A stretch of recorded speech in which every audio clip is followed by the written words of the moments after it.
नमस्कार। कक्षा 9 का प्यारा प्यारा विद्यार्थी भाइ बहिनीहरू, आउनुहोस् आजको पाठ सुरु गरौँ। आजको पाठ रहेको छ पर्यावरण सन्तुलन। यस पर्यावरण सन्तुलन अन्तर्गत आज हामी दोस्रो पाठ लिएर उपस्थित भएका छौँ। आजको पाठमा हामी यसभन्दा अगाडि पढिएका पाठको पुनरावलोकन अनि त्यसका साथै पठनबोध अभ्यास, प्रश्नोत्तर, शब्दार्थका क्रियाकलापहरूका साथसाथै विभिन्न छलफलका कार्यक्रमहरू लिएर उपस्थित भएका छौँ। त सुरु गरौँ। तपाईहरू पनि तयार हुनुहुन्छ होइन त? ल हेर्नुहोस् त, तपाईहरू जस्तै कक्षा 9 का विद्यार्थी शिक्षकसँग उद्यानको मनोरम वातावरणमा बसेर पर्यावरणीय सन्तुलनबारे कुराकानी गर्दैछन्। हामी पनि यसै विषयमा आबद्ध भएर आज हामी छलफल गर्दैछौँ। ल अब आजको क्रियाकलाप सुरु गरौँ। यसभन्दा अघि पढिएको पाठको क्रियाकलापहरूको सम्झनाबाट। सम्झनुहोस् त, हामीले यसभन्दा अघिको पाठमा के कुराहरू पढेका थियौँ? हो, तपाईहरूलाई यादै छ, हामीले पर्यावरण भनेको के हो भन्ने बारेमा पढेका थियौँ। सम्झनुहोस् त, पर्यावरण भनेको के हो? हो, तपाईहरूले सम्झिनु भएको कुरा ठिक छ। हावा, पानी, माटो, बोटबिरुवा, जीवजन्तु, सूर्यको प्रकाश जस्ता वरिपरिको वातावरण मिलेर बनेको आवरणलाई नै पर्यावरण भनिन्छ। अब त्यस्तै अर्को कुरा हामीले पढेका थियौँ पारिस्थितिक प्रणालीको बारेमा। पारिस्थितिक प्रणाली भनेको चाहिँ के होला? हो, त्यो पनि तपाईहरूले ठिक सम्झिनु भएछ। हाम्रो पर्यावरणका विभिन्न तत्त्व अर्थात् हावा, पानी, माटो, बोटबिरुवा, जीवजन्तु, सूर्यको प्रकाश आदि तत्त्वका बीचको अन्तरको सम्बन्ध नै पारिस्थितिक प्रणाली हो। अब अर्को क्रियाकलापतिर लागौँ। जस्तै पर्यावरणीय अथवा हाम्रो वातावरण, पर्यावरण असन्तुलित हुनमा कसको जिम्मेवारी छ भन्ने कुरा पनि हामीले छलफल गरेका थियौँ। सम्झिनुहोस् त, हो, मानव र मानवका क्रियाकलाप नै यसको महत्त्वपूर्ण जिम्मेवार पक्ष हुन्। अर्थात् पर्यावरण असन्तुलन हुनुको मुख्य कारण नै मानव र उसको क्रियाकलाप हो। त्यस्तै गरी कल कारखाना, मोटर गाडी आदिबाट निस्कने धुवाँ तथा अन्य रासायनिक पदार्थले हाम्रो वातावरण प्रदूषित हुने र ओजोन तह क्षयीकरण हुँदै जाने कुरा पनि हामीले सिक्यौँ यसभन्दा अघिल्लो पाठमा, होइन त? जस्तै कि ओजोन तह क्षयीकरण हुँदै गयो भने सूर्यको परावैजनिक किरण पृथ्वीमा सिधै आउन सक्छ, जसको प्रभाव वातावरण अथवा मानव जाति, बोटबिरुवा, पशुपन्छी सम्पूर्ण पक्षमा चाहिँ पर्न जान्छ, जसले गर्दा छालाका रोगहरू, क्यान्सरका रोगहरू जस्ता समस्याहरू उत्पन्न हुन्छन्, होइन त? त्यस्तै गरी नाइट्रिक एसिड र सल्फ्युरिक एसिड जस्ता कडा अम्ल उत्पन्न भई अम्लीय वर्षा हुने गर्छ। र हेर्नुहोस् त, हामीले यो चित्रबाट पनि यस कुरालाई स्पष्टसँग देख्न सक्छौँ। यहाँ अम्लीय वर्षा भइरहेको अवस्था छ। यो अम्लीय वर्षाको कारणले हामीले नाइट्रिक एसिड र सल्फ्युरिक एसिड जस्ता रासायनिक पदार्थहरू रासायनिक प्रतिक्रिया भएर के हुने गर्छ त अम्लीय वर्षा हुने गर्छ। यो अम्लीय वर्षाको कारण अथवा प्रभाव तपाईहरू यहाँ देख्न सक्नुहुन्छ। जस्तो हेर्नुहोस् त, यहाँ चित्रमा यी बोटबिरुवाहरूको पातमा भएका हरित कणहरू समाप्त भएको छ अनि बोटबिरुवाहरू मर्ने अवस्थामा पुगेका छन्, बोटबिरुवाहरू मरेका छन्। यसरी यो हरित रहेको अवस्थाका बोटबिरुवाहरूलाई यो अवस्थामा पुर्याउने काम चाहिँ अम्लीय वर्षाको कारणले हुने गर्छ। त्यसैले यो अम्लीय वर्षा हुनुको कारण पनि पर्यावरण असन्तुलनकै कारण हो भन्ने तथ्य पनि हामीले बुझिसकेका छौँ, होइन त? त्यस्तै गरी ओजोन तह क्षयीकरण हुँदा परावैजनिक किरण पृथ्वीसम्म आई मानव, पशुपन्छी तथा वनस्पतिमा नराम्रो असर पर्ने, त्यसले नराम्रो किसिमको असर पार्ने। मैले अघि पनि भने यसबाट विशेष गरी पानीमा बस्ने जीवजन्तु अनि मानव जाति, पशुपन्छी, वनस्पति आदिमा चाहिँ प्रत्यक्ष प्रभाव पर्न जान्छ र मानिसमा पनि छाला, क्यान्सरका रोगहरू चाहिँ यसले उत्पन्न गर्न सक्छ।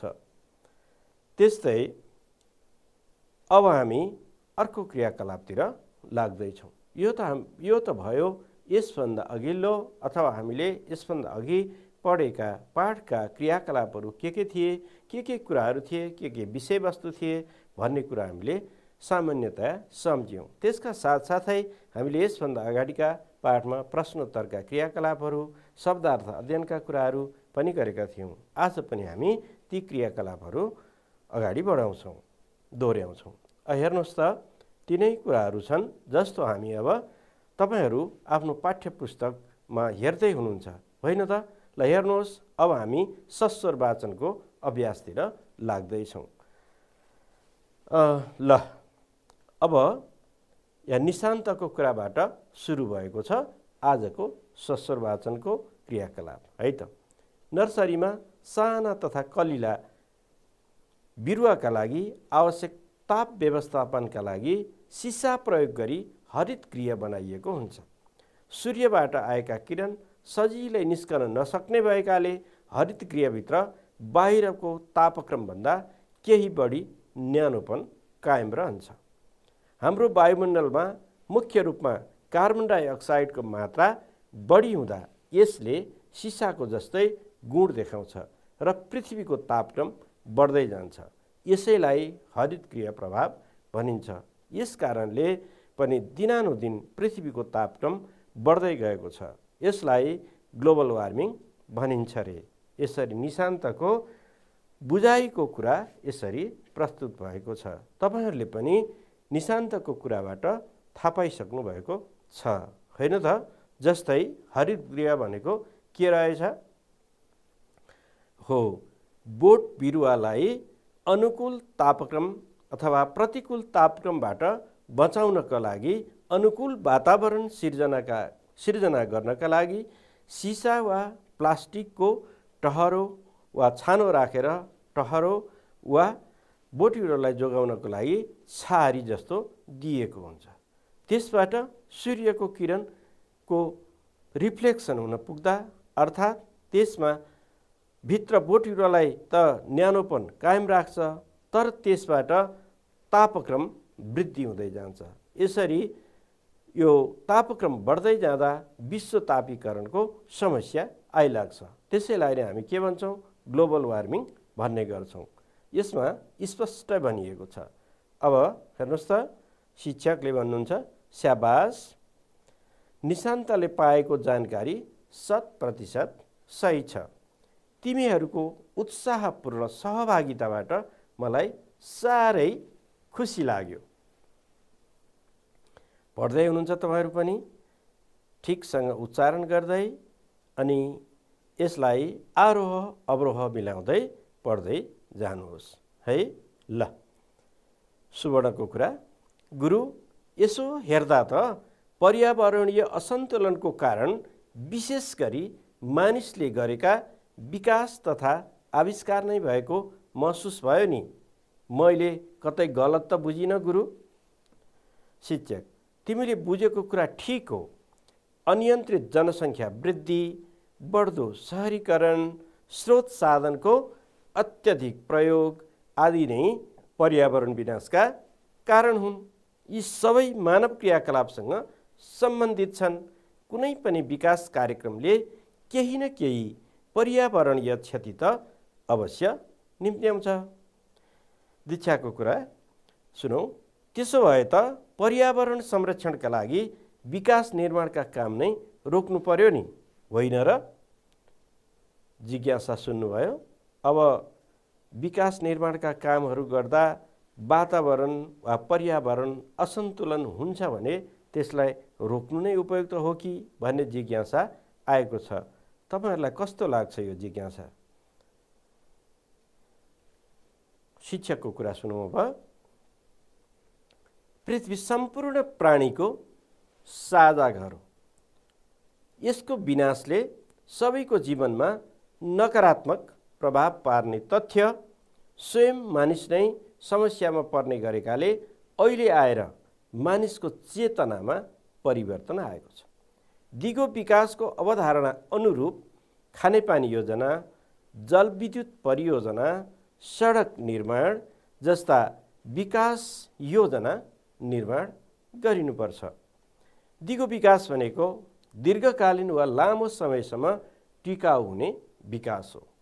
यस्ता विकास योजना सुरु गर्दा विज्ञ समूहद्वारा उक्त योजनाले पार्न सक्ने पर्यावरणीय प्रभावको अध्ययन गरी तयार गरिएको प्रतिवेदनका आधारमा कार्यान्वयनमा ल्याउने परिपाटी बनिसकेको छ, जसका कारण विकासको काम पनि रोकिँदैन र पर्यावरण पनि सुरक्षित रहन्छ।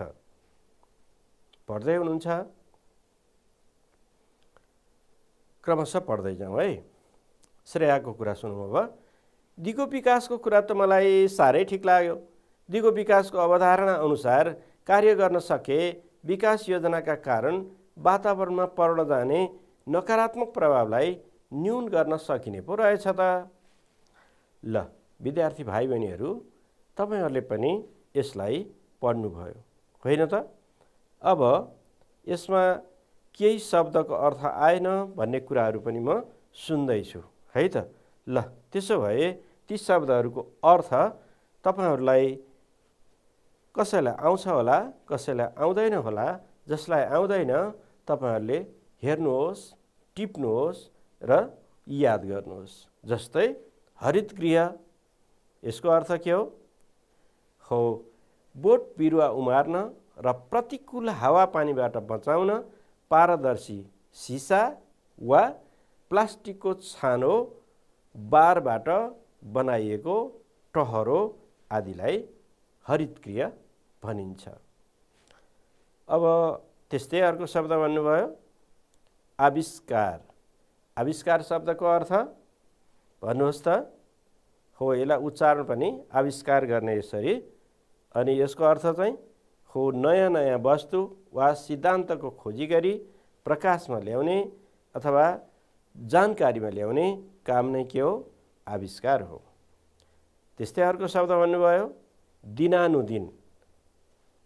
दिनानुदिन भनेको प्रतिदिन, दिन प्रतिदिन भन्ने यसको अर्थ हो। अनि अर्को ग्लोबल वार्मिङ। यसलाई, यो अंग्रेजी शब्द हो, यसलाई नेपालीमा विश्व तापीकरण भनिन्छ हैन त? Global warming. अब त्यस्तै अनियन्त्रित। नियन्त्रितको उल्टो अनियन्त्रित, अधीनमा नरहेको अथवा नियन्त्रणमा नरहेको भन्ने यसको अर्थ हो। त्यस्तै अर्को हेर्नुहोस् त कीटनाशक। यहाँ दुईटा शब्द मिलेको छ। कीट भनेको किरा, नाशक किरा नाश गर्ने, किरा मार्ने औषधि आदिसँग यो सम्बन्धित छ। त्यस्तै उत्खनन। उत्खनन भनेको जमिन मुनि रहेको अवशेष अथवा खानीमा रहेका वस्तुहरू खनेर झिक्ने वा निकाल्ने काम, त्यसलाई के भनिन्छ? उत्खनन भनिन्छ। ल जसलाई आउँदैन तपाईहरुले सुन्दै पनि हुनुहुन्छ अनि यी शब्दको अर्थ टिप्नु पनि भयो होला। अब त्यसो भए अर्को क्रियाकलापतिर लागौं। तपाईहरुले यी पाठहरू अहिले पढेका कुराहरू कतिको बुझ्नु भएछ अथवा यसलाई कसरी बुझ्ने सोधिएका प्रश्नहरूबाट अझ पाठको मर्म, भावना र आशयलाई स्पष्ट पार्न मद्दत पुग्छ। त्यसैले यहाँ एउटा अनुच्छेद पढौं अनि यसमा केही प्रश्नहरू छन्। ती प्रश्नहरूमा आधारित रहेर जवाफ पनि खोजौं है त। पहिला त पढौं नै। ल हेर्नुस् त, पृथ्वी सम्पूर्ण प्राणीको साझा घर हो। यसको विनाशले सबैको जीवनमा नकारात्मक प्रभाव पर्ने तथा स्वयं मानिस नै समस्यामा पर्ने गरेकाले अहिले आएर मानिसको चेतनामा परिवर्तन आएको छ। दिगो विकासको अवधारणा अनुरूप खानेपानी योजना, जलविद्युत परियोजना, सडक निर्माण जस्ता विकास योजना निर्माण गरिनुपर्छ। दिगो विकास भनेको दीर्घकालीन वा लामो समयसम्म टिकाउ हुने विकास हो। यस्तो विकास योजना सुरु गर्दा विज्ञ समूहद्वारा उक्त योजनाले पार्न सक्ने पर्यावरणीय प्रभावको अध्ययन गरी तयार गरिएको प्रतिवेदनका आधारमा कार्यान्वयनमा ल्याउने परिपाटी बसिसकेको छ, जसका कारण विकासको काम पनि रोकिँदैन र पर्यावरण पनि सुरक्षित रहन्छ। यहाँ महत्त्वपूर्ण कुरा हामीले जानकारी पाएका छौँ यस अनुच्छेदबाट। अब प्रश्नहरू है, तपाईहरू प्रश्न हेर्न सक्नुहुन्छ। ल, यी प्रश्नहरू हेर्नुहोस् र यी प्रश्नहरूको जवाब पनि खोज्नुहोस्। जस्तै हेर्नुहोस् त, पहिलो प्रश्न रहेको छ, मानिसको चेतनामा अहिले कसरी परिवर्तन आएको छ? पहिलो प्रश्न छ। अनि दोस्रो प्रश्न छ, दिगो विकास भनेको के हो? तेस्रो प्रश्न, दिगो विकासको अवधारणा अनुरूप कस्ता खालका विकास योजना निर्माण गर्नुपर्छ? दिगो विकासका लागि कस्तो परिपाटी बनेको छ? ल, अब यी प्रश्नको जवाब तपाईहरूले पक्कै पनि खोज्नुभयो, अर्थात् पाठ पढ्दा पढ्दै पनि तपाईहरूले यी प्रश्नहरूको जवाब बुझिसक्नु भएको छ। अब ल, तपाईहरूले लेख्नुभएको अथवा सोच्नुभएको र यहाँ मैले पनि यसको जवाब लेखेको छु, मिल्यो कि मिलेन हेर्नुहोस् है त। मानिसको चेतनामा अहिले कसरी परिवर्तन आएको छ? हो, पृथ्वीको विनाशले सबैको जीवनमा नकारात्मक प्रभाव पर्ने तथा स्वयं मानिस नै समस्यामा पर्ने गरेकाले अहिले आएर मानिसको चेतनामा परिवर्तन आएको छ। यहाँ के दिएको रहेछ? दुईटा कुरा यसको जवाफमा महत्त्वपूर्ण कुरा रहेछ। एउटा त पृथ्वीको विनाशले सबैको जीवनमा, सबै भनेको मानव लगायत अन्य प्राणीहरूको पनि जीवनमा नकारात्मक प्रभाव पर्ने तथा मानिस नै समस्यामा पर्ने भएकोले मानिसको चेतनामा परिवर्तन आएको कुरा उल्लेख छ माथिको अनुच्छेदमा, होइन त? अर्को दोस्रो प्रश्न हेर्नुहोस् त, दिगो विकास भनेको के हो? हो, तपाईहरूले ठिक भन्नुभयो।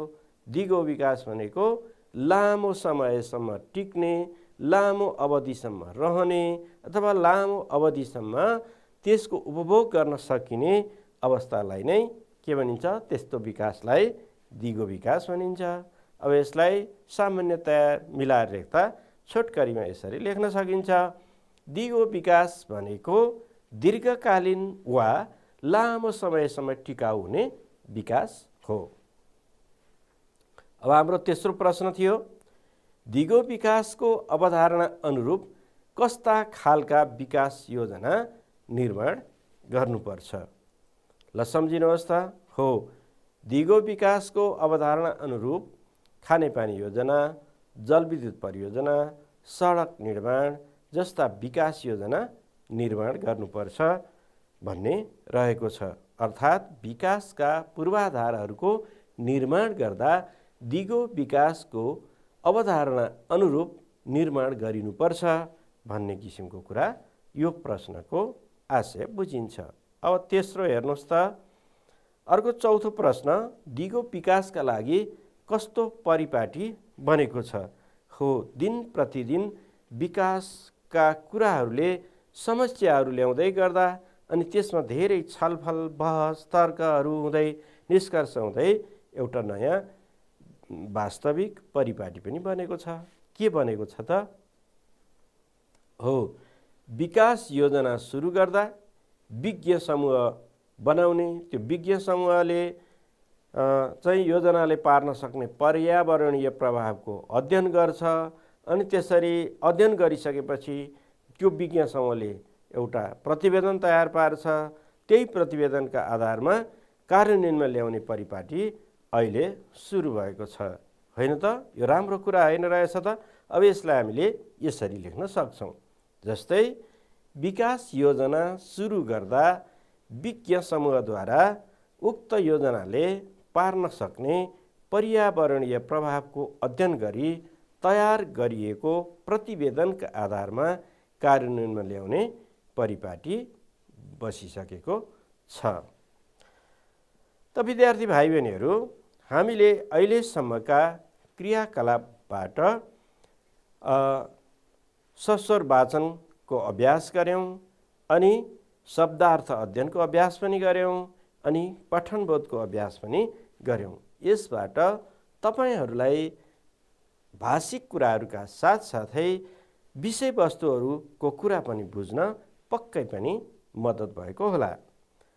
अब आउनुहोस्, बाँकी हाम्रो पाठहरू जुन रहेको छ, अनुच्छेदहरू रहेका छन्, संवादका जुन अंशहरू रहेका छन्, ती संवादका अंशलाई अब हामी सस्वर वाचन गरेर पुरा गर्छौँ है त।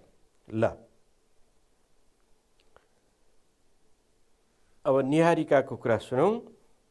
प्लास्टिकको बढ्दो प्रयोग, रासायनिक मल, कीटनाशक विषादी आदिले पनि वातावरणमा नकारात्मक प्रभाव पार्ने भएकाले यसबारे जानकारीमूलक कार्यक्रम आयोजना गरी जनचेतना बढाउन सके पर्यावरणीय सन्तुलन कायम गर्न केही टेवा पुग्ने थियो कि भन्ने प्रश्न छ। अब शिक्षकको कुरा सुनौँ। हो, हामीले हाम्रो तर्फबाट पर्यावरण जोगाउन धेरै काम गर्न सक्छौँ। अब सुवर्णको कुरा, यस्ता पर्यावरण जोगाउने उपाय पनि बताइदिनुहोस् न गुरु। हेर्नुहोस् त, यहाँ यो चित्रमा तपाईहरू देख्न सक्नुहुन्छ। के देख्नुहुन्छ? ल हेर्नुहोस् त, यहाँ चाहिँ यो कल कारखानाबाट धेरै धुवाँको मुस्लो बाहिर निस्किरहेको छ, होइन? त्यस्तै मोटर गाडीहरूबाट पनि धुवाँ निस्किरहेको छ, डिजल पेट्रोलको धुवाँ, डढेको धुवाँ निस्किरहेको छ। त्यहाँमाथि थोत्रा सवारी साधनहरूको प्रयोगले गर्दा अनि मानिसहरूले जथाभावी प्रयोग गर्दा त्यसको हिफाजत नगर्दा अब यसको सारा सबै प्रभाव चाहिँ सम्पूर्ण बोट बिरुवा, हावा, पानी, माटो सबैमाथि यसको चाहिँ प्रभाव पर्न जान्छ। जीव जन्तुहरूलाई त नपर्ने कुरै भएन, त्यहाँमाथि मानिसलाई पनि नपर्ने कुरै होइन। त्यहाँमाथि यो सबै काम गर्ने पनि को? मानिस नै हो। यो काम गर्ने पनि मानिस नै हो, अनि यसको असर भोग्ने पनि को? मानिस नै हो। त्यसैले मानिस नै यो वातावरण असन्तुलनको, पर्यावरण असन्तुलनको असन्तुलन पैदा गर्ने पनि मानिस नै हो, अनि त्यो असन्तुलन पैदा भएको अवस्था भोग्ने पनि मानिस नै हो। अब त्यसो भए मानिसले आफूले मात्रै होइन, सारा संसारका मानिसहरू यसतर्फ सचेत हुनु जरुरी छ, होइन त? अहिले विश्वको कुनै एक कुनामा भएको गतिविधिले अर्को कुनामा भएको मानिसलाई प्रभाव पार्छ। त्यसो भए त अब एउटा मानिसले अथवा एक किसिमका मानिसहरूले, एक ठाउँमा बसेका मानिसले गरेको क्रियाकलापले अर्को ठाउँमा बसेका निर्दोष मानिसले पनि यसको प्रभाव चाहिँ भोग्नुपर्ने हुन्छ। अब त्यसो भए यो चित्र पनि हेर्नुहोस् त। अब यसलाई शुद्धिकरण गर्ने उपाय पनि होलान्, जस्तो खोला नालामा फोहोरहरू नफाल्ने, मरेका जनावरहरू नफाल्ने, अनि खोलालाई सफा स्वच्छ राख्नका लागि हामीले प्रयास गर्न सक्छौँ, अभ्यास गर्न सक्छौँ। अनि घरबाट निस्कने फोहोरहरूको उत्सर्जनका तरिकाहरू पनि विभिन्न रहेका छन्। त्यसबाट पनि वातावरण प्रदूषण हुनलाई न्यूनीकरण गरेर रोक्न सक्छौँ। अनि त्यस्तै गरी उद्योग धन्दा, कल कारखाना, मोटर गाडी आदिबाट निस्कने धुवाँलाई पनि व्यवस्थित गरेर नियन्त्रण गर्न सकिन्छ। यसरी हामी वातावरणलाई न्यूनीकरण गर्न सक्छौँ। यी चित्रले पनि तपाईहरूलाई यी कुराहरू बुझ्न अवश्य मद्दत गर्यो होला। अर्थात् हामीले हाम्रो दैनिक जीवनमा यस्ता किसिमका भोगाइहरू महसुस गरिरहेकै छौँ, होइन त? ल, अब हामी थप सस्वर वाचनका क्रियाकलापतिरै लागौँ। ल, सबैले सुन है।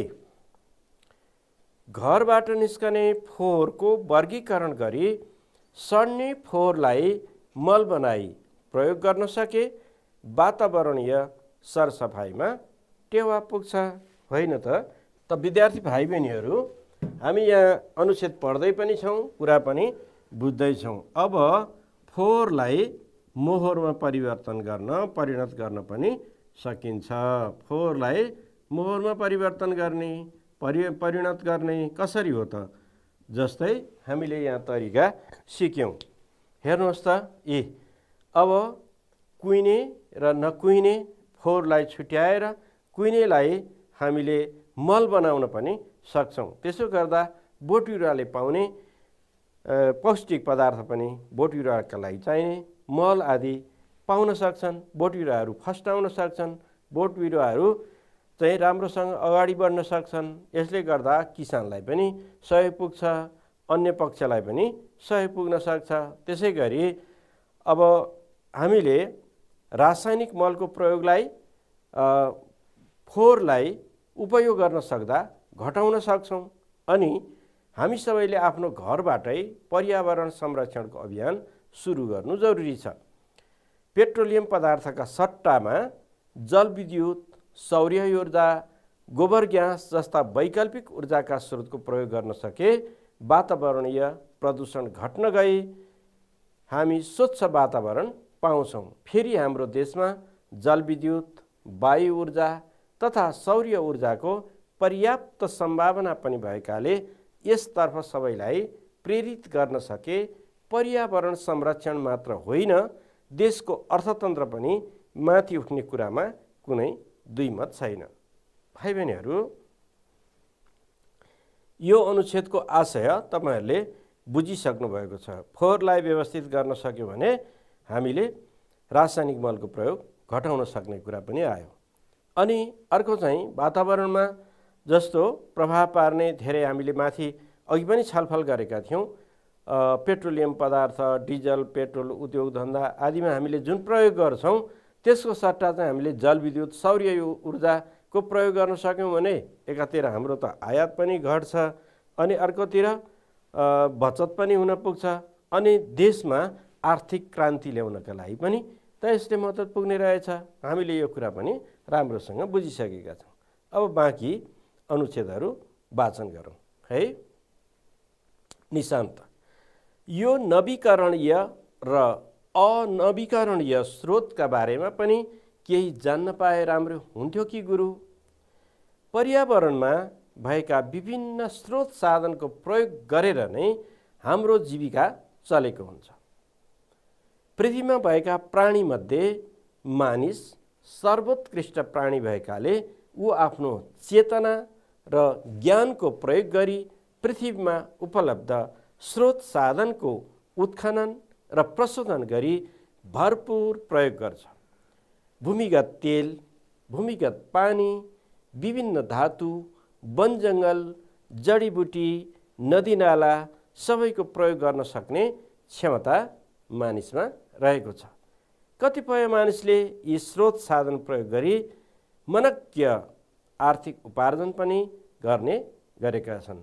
हो, यहाँ मनज्ञ शब्दको अर्थ आएन भन्ने म सुन्दैछु। मनज्ञको अर्थ हो प्रशस्त अनि उपार्जन भनेको आय आर्जन गर्ने, आम्दानी गर्ने कामलाई उपार्जन भनिन्छ, होइन त?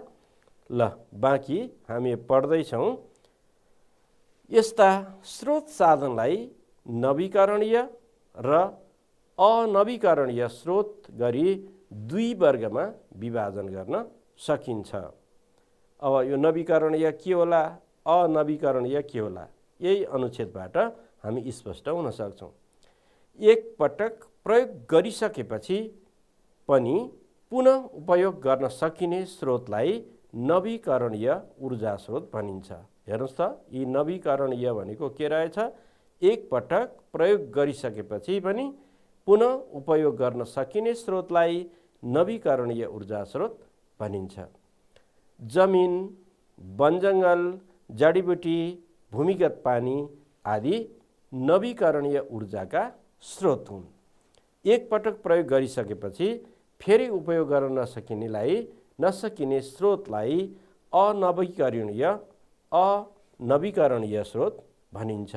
जस्तै यो भनेको जस्तो जमिनमुनि रहेको पेट्रोलियम पदार्थ नै भनौँ अथवा खनिज पदार्थ जस्तो तामा, फलाम जस्ता खानीहरूमा रहेका वस्तुहरू एकपटक झिकिसकेपछि फेरि त्यहाँ त्यसै गरी फलफुलको बोटमा फलफुल फले जस्तै फेरि खनिज पदार्थहरू चाहिँ त्यहाँ जम्मा हुँदैन, होइन त?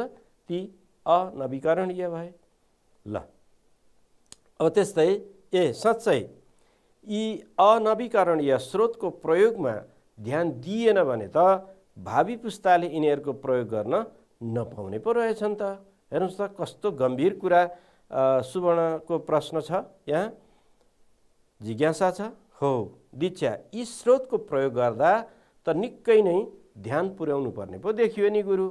यिनीहरूको आवश्यकताभन्दा बढी प्रयोग गर्नु भनेको त आफ्नो खुट्टामा आफै बन्चरो हान्नु जस्तै पो रहेछ। दुवै खालका प्राकृतिक स्रोतको सही र उपयुक्त प्रयोग गर्न जान्यो भने मात्र पर्यावरण जोगिने रहेछ। अब शिक्षकको कुरा सुनौँ। अब हामी पाठको लगभग अन्त्यतिर आइपुगेका छौँ। दुवै खालका स्रोतको यथोचित प्रयोग गरी पर्यावरण सन्तुलित राख्ने कुरामा मानव जीवनको ठुलो भूमिका हुन्छ। पर्यावरणीय असन्तुलनका कारण स्रोत साधन मात्र होइन, जैविक विविधता पनि ह्रास भएर जाने सम्भावना हुन्छ र कतिपय वन्यजन्तु तथा वनस्पति लोप भएर जाने सम्भावना समेत रहन्छ। वातावरणीय प्रणाली तथा खाद्य श्रृङ्खलाको एउटा अंशका रूपमा रहने हरेक प्राणी र वनस्पतिलाई लोप हुनबाट बचाउनु हाम्रो कर्तव्य हो। पर्यावरण सन्तुलनका सम्बन्धमा कुरा बुझ्यौ नि? सबै विद्यार्थीहरूको जवाब छ बुझ्यौँ गुरु। ल हामीले पनि यस पाठको प्रस्तुतिबाट पर्यावरणका धेरै कुराहरू बुझेको हुनुपर्छ।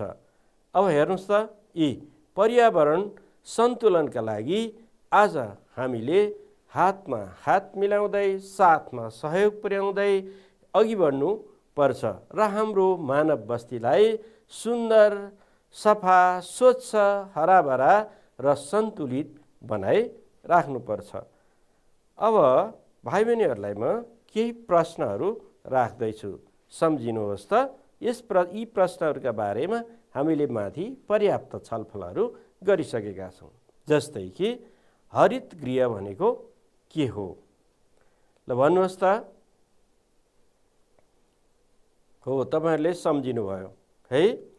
बोट बिरुवालाई उमार्न र प्रतिकूल हावापानीबाट बचाउन, अर्थात् बोट बिरुवालाई अनुकूल हावापानीको अवस्था सिर्जना गर्न, अनुकूल वातावरण सिर्जना गर्न सिसा वा प्लास्टिकको छानो वा बारबाट बनाइएको टहरो आदिलाई हरित गृह भनिन्छ।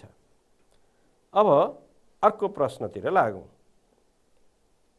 मैले सजिलो प्रश्नहरू यहाँ राखेको छु। ग्लोबल वार्मिङको कारण के हो? ल सम्झिनुहोस् त, ल भन्नुहोस् त, ग्लोबल वार्मिङको कारण के हो? हो, हरित गृहको प्रभाव नै ग्लोबल वार्मिङको मुख्य कारण हो।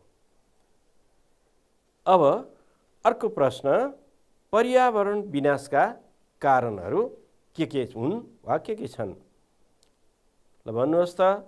हो, अनियन्त्रित जनसङ्ख्या वृद्धि, बढ्दो शहरीकरण, स्रोत साधनको अत्यधिक प्रयोग जस्ता कारण नै पर्यावरण विनाशका कारणहरू हुन्।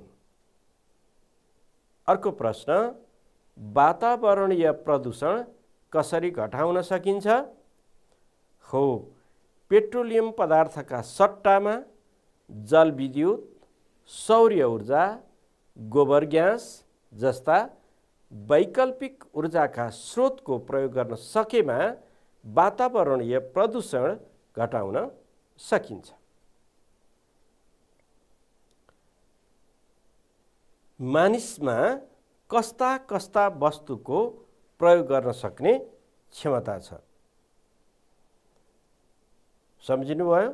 हो, आफ्नो चेतना र ज्ञानको प्रयोग गरी भूमिगत तेल, भूमिगत पानी, विभिन्न धातु, वन जङ्गल, जडीबुटी, नदीनाला आदि सबै वस्तुहरूको, सबै प्राकृतिक स्रोत साधनहरूको प्रयोग गर्न सक्ने क्षमता मानिसमा रहेको छ।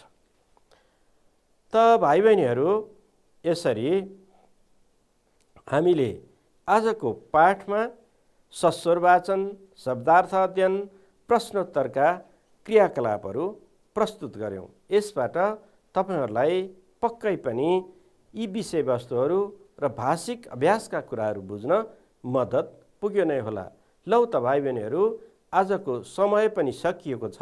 फेरि अर्को कक्षामा रमाइलो भेटघाट गर्ने प्रतिबद्धता व्यक्त गर्दै यस कार्यक्रममा अथवा यस छलफलमा सहभागी हुनुहुने सम्पूर्ण विद्यार्थी भाइ बहिनीहरू, श्रोतागणलाई हार्दिक आभार र धन्यवाद व्यक्त गर्दै आजको कक्षा यही अन्त्य गर्न चाहन्छु।